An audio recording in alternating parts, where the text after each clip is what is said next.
Sun rise Hyderabad యాజమాని Kavya Maran ఐపీఎల్లో తన జట్టు ఎల్లప్పుడూ ప్రోత్సహిస్తూ ఉండే వ్యక్తి.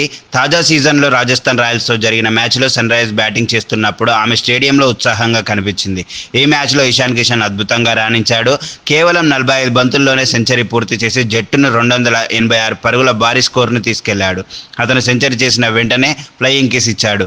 ఇది కేవలం ఆనందం మాత్రమేనా, లేదా దానికి మరొక అర్థం ఉందా అనే చర్చ సోషల్ మీడియాలో ప్రారంభమైంది. కావ్య మారన్ ఈ సందర్భాన్ని మరింత ఆసక్తికరంగా మార్చింది. ఇషాన్ కిషన్ సెంచరీ సాధించిన వెంటనే ఆమె స్టాండ్లో ఉల్లాసంగా నృత్యం చేస్తూ కెమెరాకు చిక్కింది. ఈ క్షణాలు ప్రేక్షకులకు ఉత్సాహపరిచాయి. ఆమె స్పందనపై సోషల్ మీడియాలో భారీ చర్చ నడుస్తుంది.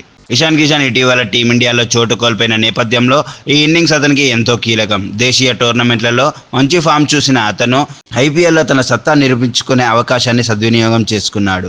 సన్ రైజ్ హైదరాబాద్ ఈ మ్యాచ్లో 6 వికెట్లకు 286 పరుగులు చేసి ఐపీఎల్ చరిత్రలో రెండవ అత్యధిక స్కోర్ నమోదు చేసింది. గత సీజన్లో 287 పరుగులతో తనే మొదటి స్థానంలో నిలిచిన ఈ జట్టు మరోసారి తమ బ్యాటింగ్ శక్తిని ప్రదర్శించింది. కావ్య మారన్ స్పందన, ఇషాన్ కిషన్ ఫ్లయింగ్ కిస్, ఈ రెండు విషయాలు అభిమానులకు ఆకర్షించాయి.